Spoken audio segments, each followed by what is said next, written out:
Good afternoon, everybody. I'm going to do whatever I can to get us back on track, so I'll keep my remarks brief. But let me start, Chuck, by thanking you, everybody associated with InfraGard, for enabling us to make the progress that otherwise wouldn't be happening.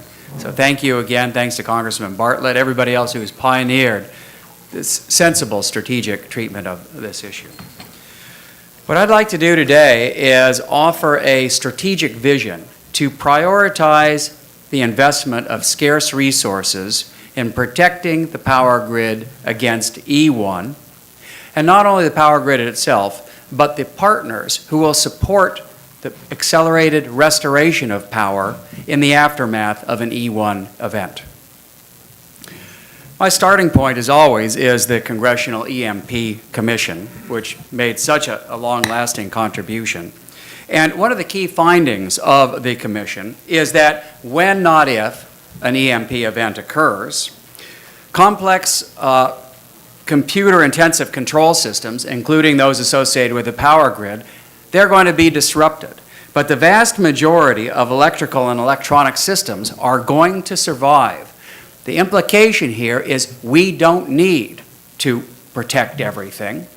Doing so would be unaffordable anyway. What we need is a strategic vision, a roadmap of where scarce resources can be invested, and then work with public utility commissioners in order to make sure that from a regulatory perspective, these investments are considered prudent, cost-effective, and therefore appropriate for cost recovery. I want to lay out my vision, strategic vision, of how we can prioritize investment. First of all, by talking about secure enclaves.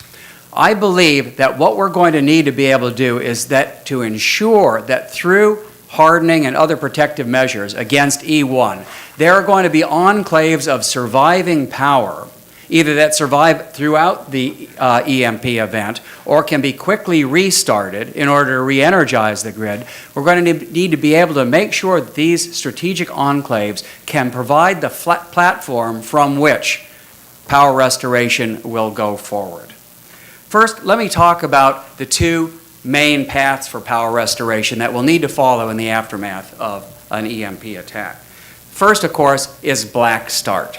Utilities typically have very effective, well-exercised black start plans so that they have generating capacity that no fooling will be available to begin re-energizing the grid, and then they'll have cranking paths that gradually allow additional generating capacity to be brought online. Folks, the targeted investment of EMP protections in these black start generators and in the cranking path associated and necessary for re-energizing grid, that needs to be a priority for targeted investment. But secondly, as we all know, in previous large-scale power outages, 2003, the derecho storms, we don't rely on black start in order to re-energize the grid. What happens is power is brought from outside the affected area to gradually re-energize the grid. This also is going to be absolutely vital for EMP event restoration. We need to think about, okay, what are the T-to-T transformers that need to be protected? What are the assets that need to be prioritized for hardening investment in order to make sure that regardless of which region of the United States is most severely affected by an EMP pulse, by that E1 pulse, that we have a plan both to re-energize from within using black start and protected cranking paths, and then from the outside so we can bring power in from areas not affected by E1 in order to begin from the outside in. We need both strategies. That's the basis for a strategy for prioritized investment of scarce resources to make sure that we can restart the power grid. There's one other thing, though, I'd like to talk about briefly, and that is we all know that in most severe events, utility companies can't re-energize the grid on their own. They depend on partners. They depend, for example, in Superstorm Sandy, on the National Guard to clean debris, to remove debris, road clearance, security, everything else that's going to be required, these kinds of support missions by partners doing what helps utilities restore power more quickly, this is going to be absolutely vital in the aftermath of an EMP event as well. So we need to not only think, okay, what are the most important support missions that partners can play that are actually of value to utilities in the aftermath of an EMP event.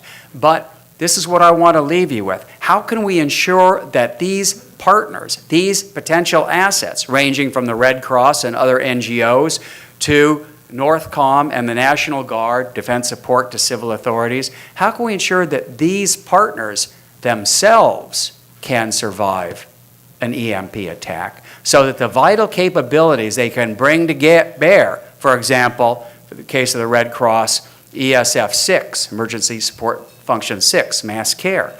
How can we ensure that their vital capabilities are also going to be there when we most need them, when, not if, an EMP attack occurs?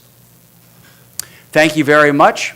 There's no time for questions, but you all can find me if you need to via Chuck.